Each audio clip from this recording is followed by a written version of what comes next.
ரிஷபராசி அன்பு சொந்தங்கள் அனைவருக்கும் வணக்கங்க. ரிஷபம் அப்படின்னா அவங்களுடைய குணம் என்ன தெரியுங்களா?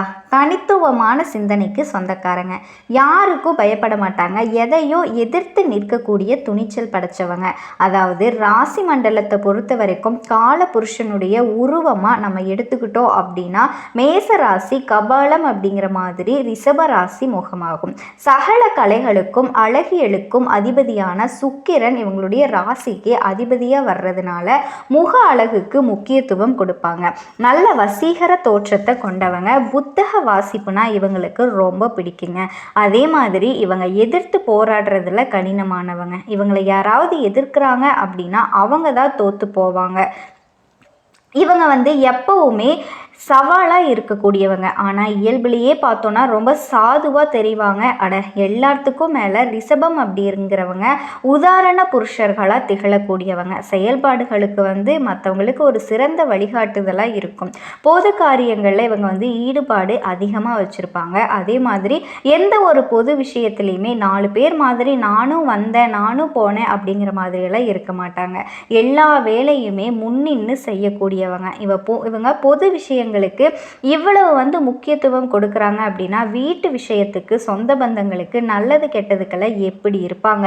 எல்லோருக்கும் ஓடி போய் சேவை செய்வாங்க. எல்லோருடைய அசிங்கத்துக்கும் அவமானத்துக்கும் இவங்க தான் தலை குனிஞ்சு நிற்பாங்க. தகுதியே இல்லாதவங்களா அவங்கள போட்டு பேசிக்கிட்டே இருப்பாங்க. ஆனால் இவங்க அவங்க வயசுக்கும் அவங்களுடைய உறவுக்கும் மரியாதை கொடுத்து மண்ணை பார்த்து தலை குனிஞ்சு நிற்பீங்க. இல்லைன்னு மறுக்க முடியுமா? எல்லாருக்கும் நல்லது கெட்டதுன்னா ரிஷபராசிக்காரங்களை தான் கூப்பிடுவாங்க. ஆனால் ரிஷபம் இத்தனை வேலையும் இழுத்து போட்டு செஞ்சாலும் நல்லது கெட்டதை பார்த்தாலும் கடைசியில் பேர் என்ன தெரியுமா? அவன்லாம் ஒரு ஆள், அவன்லாம் ஒரு ஆள் அப்படின்னு துச்சமாக தூக்கி எறிஞ்சு பேசுவாங்க. ஆனால் அதை எப்போவுமே பொருட்படுத்தாமல் ரிஷபம் தன்னோட கடமையை கண்ணும் கருத்துமாக செஞ்சு முடிப்பீங்க. சொல்லப்போனால் தன்னோட உணர்வுகளையுமே மற்றவங்களுக்கு மறந்து மற்றவங்களுடைய உணர்வுகளுக்கு மதிப்பு கொடுக்கறதுனாலேயே ரிஷபம் இது நாள் வரைக்கும் வாழ்க்கையில் ஒரு படி கூட முன்னேற்றம் அடையலைங்க. எந்த ஒரு விஷயமா இருந்தாலுமே தைரியமாக செய்வீங்க. இத்தனை கஷ்டங்களையும் படுறதுனாலேயே ரிஷபம் இது நாள் வரைக்கும் ஒரு நாள் கூட வாழ்க்கையில் ஒரு படி முன்னேறினதே கிடையாது. எப்போவுமே கீழே தான் இருக்கீங்க. ஒரு படி கூட முன்னேற முடியல. இது இல்லைன்னு ரிஷபராசிக்காரங்க மறுக்க முடியுமா? இப்படிப்பட்ட குணாதிசயங்கள் கொண்ட உயரமான சிந்தனைகள் கொண்ட ரிஷபத்திற்கு என்ன நடக்க போகுது? சுழற்சி அடிக்க போகும் குரு சுக்கிர பயிற்சி. இது கட்டாயம் நடந்தே தீருங்க. நீங்கள் எதிர்பார்க்காத அளவுக்கு சுக்கிரன் பயிற்சியானது உங்களுக்கு ஆரம்பமாயிருச்சுங்க. அதனால சுக்கிரன் வந்தாலே போதும். சுக்கிர பகவான் பார்த்தீங்க அப்படின்னா அள்ளி கொடுக்க போறவர். அதனால எந்த ஒரு விஷயத்தையுமே நீங்க தவிர்க்காம பாருங்க. ரிஷபராசி அன்பர்களே, சுக்கிர பயிற்சினா என்ன பலன்? உங்க ராசியிலிருந்து சுக்கிர பகவான் இப்போ 2ஆம் இடத்துக்கு பயிற்சி ஆகிறாருங்க. அதாவது மிதுன ராசிக்கு பயிற்சி ஆகிறாரு. அது உங்க ராசிக்கு 2வது வீடு, குடும்ப வீடு, தன வீடு, வாக்குஸ்தானம். அங்க ஏற்கனவே குரு பகவான் அமர்ந்திருக்காருங்க. அப்போ குரு சுக்கிரன் இருக்கக்கூடிய இந்த காலகட்டம், அதாவது எது வரைக்கும் அப்படின்னா உங்களுக்கு இனி வரக்கூடிய பாதி நாட்கள், இந்த வருஷத்தோட பாதி நாட்கள். அதே சமயத்தில் 6க்குரியவன் கடன், நோய், எதிர்ப்பு, பகையை தரக்கூடியவனும் அந்த சுக்கிரன் தான். அந்த சுக்கிரன் இப்போ 2ஆம் இடத்துல அமர போகிறாருங்க. யாரோட சேர போகிறாரு? குருங்கிறது யாருங்க? உங்கள் ராசிக்கு 8க்குரியவன், அஷ்டமாதிபதி. அதே சமயத்தில் 11க்குரியவர், லாபத்தை கொடுக்கக்கூடியவனும் அதே குரு பகவான். அப்போ என்ன அர்த்தம்? 2ஆம் இடத்துல சேர்றாங்க. 2ஆம் இடம் அப்படிங்கிறது தான் குடும்ப வாக்குஸ்தானம் அப்படிங்கிற ஒரு இடம். அப்போ தனஸ்தானத்தோட அதிபதியே இருக்கக்கூடிய அந்த தனம் அப்படிங்கிற இடத்துல தனக்காரகன் உட்காந்துருக்க. அப்போ சுக்கிரன் 2 பொருளாதார கிரகங்கள், பணத்தை கொடுக்கக்கூடிய இந்த 2 கிரகங்களும் தனஸ்தானத்தில் இருக்கும்போது தனத்தை அள்ளி கொடுப்பாங்க. பொருளாதார மேன்மை இருக்குதுங்க. நீங்கள் எந்த தொழில் செஞ்சாலும் சரி, அதில் வியாபாரமாக இருந்தாலும் சரிங்க, எதில் நீங்கள் அதிகமாக ஈடுபடுத்தி இருக்கீங்களோ அதில் கண்டிப்பாக உங்களுக்கு வெற்றி கிடைக்கும். சுக்கிர பயிற்சியால் லாபம் அப்படிங்கிறது அதிகமாக இருக்குங்க. பணப்புழக்கம் அதிகமாக இருக்கும். அதில் எந்த வித மாற்று கருத்துமே கிடையாது. ஏன்னா குரு சுக்கிரனோட இணைவு இந்த 2 பொருளாதார கிரகங்கள் தனஸ்தானத்தில் இணையற்றது. இது ஒரு அற்புதமான இணைவுங்க. யாருக்கு? இந்த ரிஷபராசி அன்பர்களுக்கு பொருளாதாரத்தை அள்ளி கொடுக்க போகுது. ஆனால் அதே சமயத்தில் அந்த பொருளாதாரம் அப்படிங்கிறது கையாளுற விதத்தில் கவனமாக இருக்கணுங்க இந்த ரிஷபராசி அன்பர்கள். ஏன்னா இந்த சுக்கிர பயிற்சிங்கிறது இந்த ரிஷபராசிக்கு 6க்குரியவனாக இருக்காருங்க. குரு அப்படிங்கிறது 8க்குரியவனாக இருக்காரு. அப்போது 6 8 சேருது. அப்போ ஒரு வழியாக வேதனை கொடுக்குதுன்னு அர்த்தமா? அப்போ பணத்தை கையாளுற விஷயத்தில் இந்த ரிஷபராசி அன்பர்கள் ரொம்ப ரொம்ப கவனமாக இருக்கணுங்க. அதே சமயத்தில் குடும்பம் அமைச்சு கொடுக்கும். அப்போ குடும்ப உறுப்பினர் இணையக்கூடிய நிகழ்வு அப்படிங்கிறது இருக்குங்க. கலத்திர கிரகம் அப்படின்னு சொல்லக்கூடிய சுக்கிர பகவான் குரு 2ஆம் இடத்துல அமரும் போது குடும்பத்தில் ஒரு உறுப்பினர் இணைந்து கொள்ளக்கூடிய, அதாவது திருமணம் சார்ந்த விஷயங்கள் இது எல்லாமே கை கொடுக்கக்கூடிய அமைப்பில் இருக்குங்க. ஆனால் அதே சமயத்தில் ஏற்கனவே திருமணமான கணவன் மனைவி அல்லது மனைவி சார்ந்த விஷயத்தில் கொஞ்சம் விட்டு கொடுக்கணும், அனுசரணையோடு போகணும். ஏன்னா குரு அப்படிங்கிறது ஒரு அணிங்க. அவர் யாருன்னு சொல்லணும்னா தேவகுரு அப்படின்னு சொல்லுவான். சுக்கிரன் அப்படிங்கிறது ஒரு அணியாக செயல்படுவார். அவர் யாருங்க? அசுரகுரு. ஸோ 2மே ஸ்ட்ரெயிட் ஆப்போசிட்டாக இருக்காங்க. இவர் கிழக்க போகிறாருன்னா அவங்க மேற்க போவாங்க. இது எல்லாமே வந்துட்டு உங்களுக்கு சுகபோகங்களை கொடுக்கக்கூடிய அமைப்பாக இருக்குதுங்க.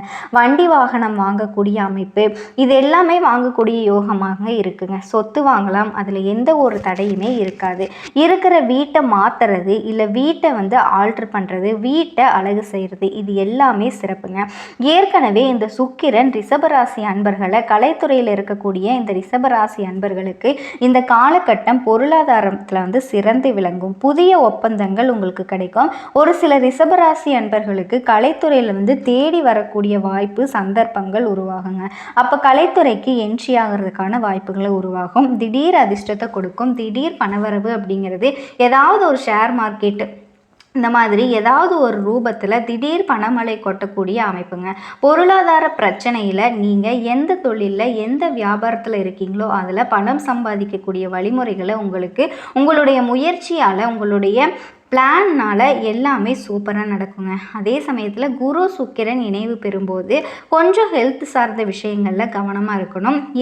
ஏன்னா 6ஆம் அதிபதியாக சுக்கிரன் வர்றாருங்க, 8ஆம் அதிபதியாக குரு வர்றாரு. அப்போ வயிறு சம்மந்தப்பட்ட ஒரு சிலருக்கு வயிறு சம்மந்தப்பட்ட பிரச்சனைகள் வர்றதுக்கு வாய்ப்பு இருக்குது. உடல் சார்ந்த விஷயத்தில் கரெக்டாக இருக்கணுங்க.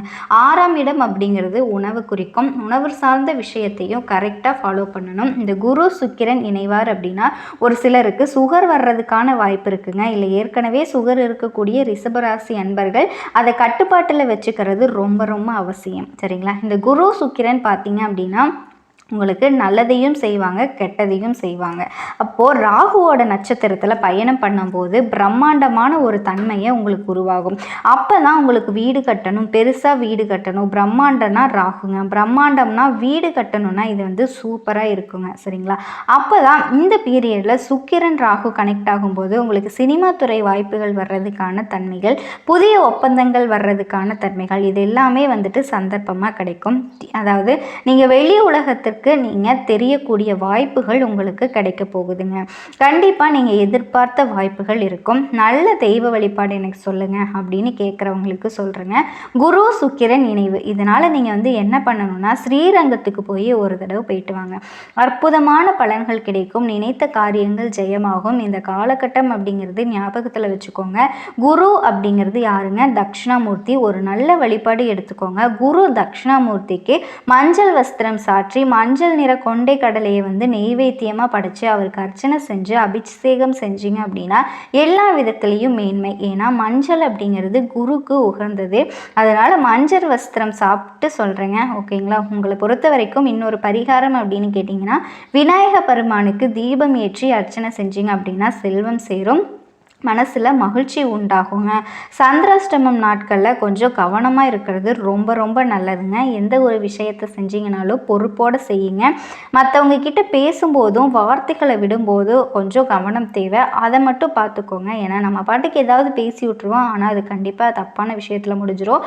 அதனால் அதில் மட்டும் கொஞ்சம் கவனமாக இருந்தீங்க அப்படின்னா ரிஷபராசிக்காரர்களுடைய வாழ்க்கை அமோகமாக இருக்க போகுதுங்க. ஒரு முகமாய் ஆறு முகமாய் அங்கும் இங்குமாய் இணையில்லா பேரமுதாய் தத்துவமாய் இருந்தும் இல்லாததுமாய் எங்கெங்கும் ஒளி வீசும் எண்ணிலா தாரகையாய் எழுந்தருளும் ஒளியே என்னுள் வருவாய் முருகப்பெருமானி. என்னென்னைக்குமே மாற்றங்களை தரக்கூடிய ஏற்றங்களை தரக்கூடிய முருகப்பெருமானோட திருவடியை தொட்டு வணங்கி இந்த பதிவை நான் தொடங்குறேங்க. ராசி மண்டலத்தில் காலபுருஷ தத்துவத்தில் சுக்கிர பகவானோட ஆளுமை கொண்ட இரண்டாவது ராசியாக வலம் வரக்கூடிய ரிஷப ராசிக்காரர்களுக்கு அன்பான வணக்கங்க. எல்லாரும் எப்படி இருக்கீங்க? மாடு மாதிரி உழைக்கிறேன்ப்பா, இது ரிஷபத்திற்கு பொருந்தும். மாடு மாதிரி எதையும் தாங்குறேன்ப்பா, இதுவும் ரிஷபத்துக்கு பொருந்தும். மாடு மாதிரி சகிச்சுட்டு இருக்கான்ப்பா, ரிஷபத்திற்கு பொருந்தும். ஆனால் ரிஷபத்துக்குன்னு ஒரு மனசு இருக்குங்க, அதை யார் பார்க்குறீங்க? யாருமே பார்க்கறதில்ல. அந்த பையனோ அந்த பொண்ணோ ரிஷபத்தை சேர்ந்தவங்க, ஆண்களோ பெண்களோ சின்னவங்களோ பெரியவங்களோ எப்பேற்பட்ட எந்த ஒரு வேலை செய்கிறவங்களா இருந்தால் கூட இருக்கட்டுங்க, மனுஷங்களாக மதிக்கிறீங்களா? அவங்களோட கஷ்ட நஷ்டங்களை யாராவது புரிஞ்சுக்கிறதுக்கு கொஞ்சமாவது முயற்சி பண்ணுறீங்களா? எவ்வளவு தான் இவங்க தாங்குவாங்க? மாடு சின்னமாக வச்சுருந்தாலும் எல்லாத்தையுமே இவங்க மேலே தான் கொட்டுவீங்களா? அட உங்களை என்னங்க சொல்கிறது? நம்ம வாயை திறந்து சொல்லுங்கள், எனக்கு வலிக்குதுடா, எனக்கு கஷ்டமாக இருக்குடா, எனக்கு இப்படி பண்ணாதீங்க அப்படின்னு. குடும்பமே இருக்கட்டுங்க, இதெல்லாம் என்னால் பண்ண முடியாதுன்னு ஒதுங்கி நில்லுங்க. ஏன் உங்கள் கஷ்ட நஷ்டங்களை நீங்கள் மறைக்கிறீங்க? சுமை தாங்கிய நீங்கள் வாழ்ந்துட்டுருக்கீங்க. சுலபமாக எல்லாரும் உங்களை தூக்கி எறிஞ்சிட்டு பேசுகிறாங்க. அடி மேலே அடி, துரோகத்து மேலே துரோகம். வீழ்த்தப்பட்டவங்க யாருன்னா ரிஷபராசிக்காரர்களை சொல்லலாங்க. பயங்கரமாக மாட்டியிருப்பீங்க. கடன் பிரச்சனையால் அவதிப்படக்கூடிய ராசிகளில் முதன்மை ராசியாக ரிஷப ராசி சொல்லலாம். எப்பமா தீரும் அந்த கடன் பிரச்சனை? எங்கே போய் முடிய போகுது? என்ன பண்ணுறது? என்ன பரிகாரம் பண்ணுறது? எங்கே போனாலும் காசு தான் செலவாகுது. அதாவது பரிகாரங்கிற பேரில் நான் கடன் வாங்கி பரிகாரம் பண்ணுற மாதிரி அந்த கடன் மேலே கடன் சேர்கிற மாதிரி இருக்குது. ஏதாவது வழிகாட்டுமா? இப்படியும் தெய்வங்கள் கிட்ட புலம்புறவங்க. ஆன்மீகத்தில் ஆண்டவனை மட்டுமே துணைன்னு நினச்சிட்டு வாழக்கூடியவங்க ரிஷபராசிக்காரங்க. சூதுவாது தெரியல, எங்கே போகிறது என்ன பண்ணுறது? இப்போ ஒரு சில ராசிக்காரங்கள்லாம் பார்த்தோன்னா குறிப்பிட்டு சொல்லலை, சில கஷ்டங்கள் வருது அப்படின்னா ஏதாச்சும் ஒரு வகையில் அதிலிருந்து வெளியே வர்றதுக்கு வாய்ப்பு அமையும். ஆனால் ரிஷபத்தை பொறுத்த வரைக்கும் அசுரர்களோட குருவே தான் இவங்க அதிபதி. ஆனால் இருந்தாலும் இந்த அசுரர்களுக்கு என்ன தெரியும்? அதாவது நல்லவன் கெட்டவன், ஆனால் இந்த உலகம் தாங்காதுன்னு சொல்லுவாங்க. ஏன்னா அவனுக்கு எப்படி அதிலிருந்து வெளியே வரணும்னு தெரியும், ஆனால் கெட்டவனுக்கு என்ன பண்ண தெரியாது இல்லையா?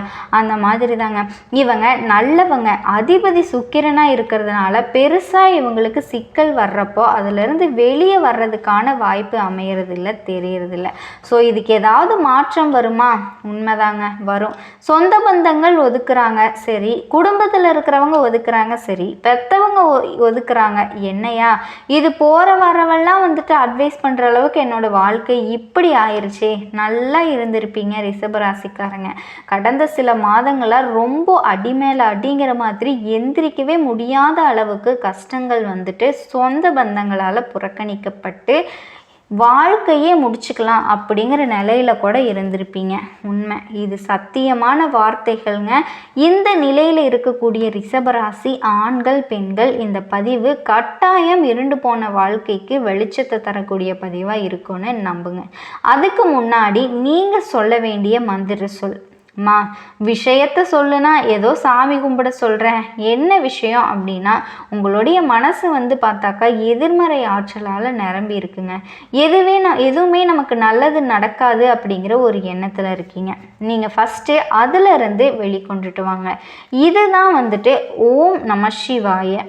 ஒரு 10 நிமிஷம் உட்காருங்க, அமைதியாக உட்காருங்க. என்ன வேணால் பிரச்சனை இருக்கட்டுங்க, அப்படியே ஒரு 10 நிமிஷம் உட்காந்து சொல்லுங்கள். இல்லைம்மா நான் வேலையில் இருக்கேன், அப்போ தான் உன் பதிவு பார்த்தேன், எங்கேயாவது ஒரு இடத்துல இருக்கேன். சரி, எங்கே இருந்தாலும் முடிஞ்சால் கிடைக்கிறப்ப சொல்லுங்கள். ஒரு 10 நிமிஷத்தை சிவபெருமானுக்காக ஒதுக்கி அவர்கிட்ட உங்கள் மனசை ஒப்படைச்சு தெளிவான சிந்தனையோட எனக்கு ஒரு வழிகாட்டுங்கன்னு சொல்லி ஒரு 10 நிமிஷம் அவரை நம்பி உட்காருங்க. அப்புறம் சொல்லுங்கள். இந்த பதிவு கண்டிப்பாக உங்களுக்கு ஃப்ரீயாக தான் இருக்கும். கஷ்ட நஷ்டங்களை கட்டாயம் நீங்கள் கமெண்ட் பாக்ஸில் பதிவிடலாங்க. அதே போல் உங்களுடைய கஷ்டங்கள் இருக்கு இல்லையா, யார்கிட்ட சொல்கிறதுன்னு தெரியலன்னு சொன்னீங்க இல்லையா, என்கிட்ட சொல்லுங்கள். உங்களுக்காக உங்களோட கஷ்ட நஷ்டங்களை போக்குறதுக்காக உங்கள் குலதெய்வத்தோட பெயரையும் குறிப்பிடுங்க. அந்த தெய்வத்துக்கிட்ட நாங்கள் பூஜைகள் செய்து வேண்டிக்கிறோம்மா. என் குலதெய்வம் எங்கேயோ இருக்குது, என்னம்மா அப்படி இருக்குன்னுலாம் எந்த அவசியமும் கிடையாதுங்க. நீங்கள் எங்கே இருந்தாலும் ஒரு தீபம் ஏற்றி வச்சு அந்த தீப ஒளியில் தெய்வங்கள் இருக்காங்க அப்படின்னு நினச்சி நம்ம வழிபாடு வச்சாலே அந்த தெய்வங்கள் ஏற்றுக்குவாங்க. ஒரு சிலர்லாம் சொல்லுவாங்க, குலதெய்வத்தை கும்பிட்டீங்களான்னு கேட்டால் குடும்பத்தோடு போயிட்டு வந்தீங்களா அப்படின்னு கேட்டால் இல்லை, ஒரு வருஷத்துக்கு ஒரு தடவை 6 மாதத்துக்கு ஒரு தடவை தான் போவேன் அப்படின்னு சொல்லுவாங்க. மற்ற நவகிரகங்களில் 8 கிரகங்கள் உங்களுக்கு சாதகமாக இல்லையா, உங்கள் அதிபதியே உங்களை கைவிட்டாலும் அந்த வெளிச்சம் உங்களை காக்குங்க. புரியுதுங்களா? இது எதுவுமே பண்ண முடியல அப்படின்னு சொல்கிறவங்களுக்காக நான் சொல்கிறேங்க.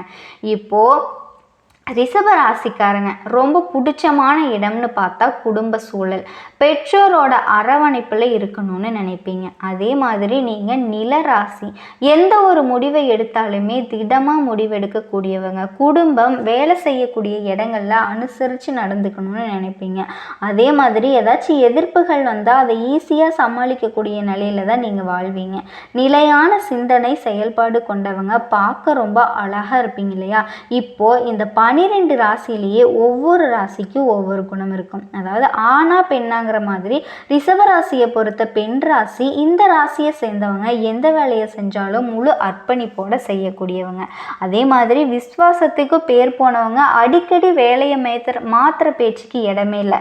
ஒரு இடத்துல வேலை செய்கிறாங்க அப்படின்னா அந்த முதலாளிக்கு விசுவாசமாக இருப்பாங்க. பக்கத்தில் பார்த்தீங்கன்னா எவ்வளவு சம்பளத்துக்கு ஆள் கூப்பிட்டாலும் சரி, எனக்கு இதுவே போதும், என்னை நம்பி என் முதலாளி இருக்காரு, அவருக்கு நான் விசுவாசம் இருப்பேன், ஏன் அவங்களே நீ போமா அப்படின்னு சொன்னால் கூட யோசிக்காமல் இவங்க நம்ம சொல்லலாங்க. ஸோ இப்படிப்பட்ட உன்னதமான உள்ளம் கொண்ட ரிஷபம் ஏன் இவ்வளவு கஷ்டப்படுது? உங்களுக்காக நான் கடவுள்கிட்ட கேட்குறேங்க. இப்போ உங்களுக்கு நான் சொல்லக்கூடிய பலன்கள் பொது பலன்கள். ரிஷபராசியில் எப்பப்போ எந்தெந்த கிரகங்கள் எங்கெங்கே இருக்காங்க அதை வச்சு உங்களுக்கு இந்த பலன்கள் பார்க்க போகிறோங்க. இப்போது காலங்காலமாக கஷ்டப்படக்கூடிய ரிஷபம், என்னம்மா இந்த 6 காரியங்களை காலையில் எந்திரிச்சதும் நீங்கள் செய்யவே கூடாதுங்க. அதுவும் உண்மைங்க. கண்டிப்பாக நீங்கள் ஒரு விஷயத்தை செய்கிறீங்க அப்படின்னா அதில் ஏதாவது ஒரு விஷயம் இருக்கும். இப்போ இருக்கிற கஷ்டம் எல்லாமே கண்டிப்பாக ஒரு நாளைக்கு சரியாகுங்க. எல்லாத்தையுமே தவிர்த்து ஒரு அழகான தீர்வு கிடைக்கும் அப்படின்னு யோசித்து நீங்கள் வாழணும். நீங்கள் கண்டிப்பாக பாசிட்டிவ் மைண்ட் செட்டோடு இருக்கணுங்க. ரிஷபத்துக்கு இப்போ அடிமட்டத்தில் இருக்கக்கூடிய நீங்கள் உயர்வு அடைய முடியும். கண்டிப்பாக உயர்வு அடைவீங்க. ஏதாவது ஒரு விஷயத்தில் நீங்கள் சந்தோஷமாக வாழ போகிறீங்க. சின்ன சின்ன பாதிப்புகள் ஏற்படுமே தவிர்த்து சனி, ராகு பகவான், குரு, சுக்கிரன் இவங்க எல்லாருமே நல்ல நிலையில் உங்களுக்கு வலுவாக இருக்காங்க. இதோட இந்த எல்லாமே வலுப்பெறதுனால நல்ல பலன்கள் கிடைக்கும். நினச்சது நடக்குங்க. நீங்கள் எதிர்பார்த்த வாழ்க்கை அமையும். சுய தொழில் செய்கிறவங்களுக்கு பணியாளர்களுடைய ஆதரவு கிடைக்கும். உடன்பிறப்போட ஒத்துழைப்பு கிடைக்கும். இழுபறியாக இருந்த வேலைகள் எல்லாமே இப்போ நடக்கும். குடும்பத்தில் நிம்மதியான சூழ்நிலை இருக்கும். செல்வாக்கு, அந்தஸ்து உயரப்போகுது. அரசியல்வாதிகளுக்கு தலைமை கிட்ட ஆதரவும் தொண்டர்களுடைய பலமும் உண்டாக போகுதுங்க. பணியாளர்களுக்கு நீங்கள் எதிர்பார்த்த இடமாற்றம், பதவி கிடைக்கும். புதுசாக தொழில் தொடங்கணும்னு நினைக்கிறீங்களா, தாராளமாக செய்யுங்க. அதுவும் கைகூடி வரும். அதற்குரிய முயற்சிகள் ஆதாயத்தை கொடுக்குங்க. புதுசாக இடம், வீடு, வாகனம் வாங்கக்கூடிய மாணவ மாணவியர்களுக்கு அக்கறை கூடும். விவசாயிகளுக்கு எதிர்பார்த்த மாதிரி விளைச்சல் அதிகமாகுங்க. உடல் ஆரோக்கியத்தில் சின்ன சின்ன சங்கடங்கள் தோன்றி மறையும். உங்களை பற்றி நிறைய பேர் ஆப்போசிட்டாக பேசுவாங்க. ஆனால் நீங்கள் எதிலுமே கண்டுக்க வேணாம். வாழ்க்கையில் வளம் உண்டாகுங்க. மிருகசீரிச நட்சத்திரத்தை பொறுத்த வரைக்கும் செயல்பாடுகளில் வேகம், எடுத்த வேலையை முடிக்கக்கூடிய திறமை கொண்டவங்க. எந்த ஒரு காரியத்தையும் தைரிய வீரியக்காரனாக நீங்கள் செய்யணுங்க. சுகஸ்தானத்தில் சஞ்சரிக்கிறதுனால, கேதுவோடு இணைந்திருக்கிறதுனால உடலில் கை வைக்கிறாரு. சின்ன சின்ன பாதிப்புகள் வருங்க. தாய் வழி உறவுகளால் ஒரு சில சில விஷயங்கள்லாம் நடக்கலாம், எதிர்பாராத விதமாக நடக்கும். அதையும் நீங்கள் வந்துட்டு பார்த்தீங்கன்னா சரியான வகையில் கையாண்டிங்க அப்படின்னா நல்லது நடக்குங்க. படிக்கக்கூடிய மாணவ மாணவியர்களுக்கு படிப்பில் கவனம் செலுத்தி நல்ல ஒரு மார்க் எடுக்கிறதுக்கான வாய்ப்பு இருக்குது. பெற்றோர்களோட சொல் பேச்சு கேட்டு குழந்தைகள் வந்து நடந்துக்கிட்டீங்க அப்படின்னா உங்கள் வாழ்க்கை வந்து இன்னுமே ரொம்ப சிறப்பாக இருக்குங்க. அதே மாதிரி குழந்தை வரம் இல்லாத தம்பதிகளுக்கு குழந்தை வரம் கிடைக்க போகுதுங்க. திருமண வரன் பார்த்துட்ருக்கேன், ரொம்ப நாளாக என் பொண்ணுக்கு பையனுக்கு வரம் பார்த்துட்ருக்கேம்மா, எனக்கு கிடைக்கவே இல்லை அப்படின்னு சொல்கிற ரிஷபராசிக்காரர்களுக்கு இப்போ திருமணம் கைகூடி வர்றதுக்கான வாய்ப்புகள் வந்து அமைஞ்சிருக்குங்க.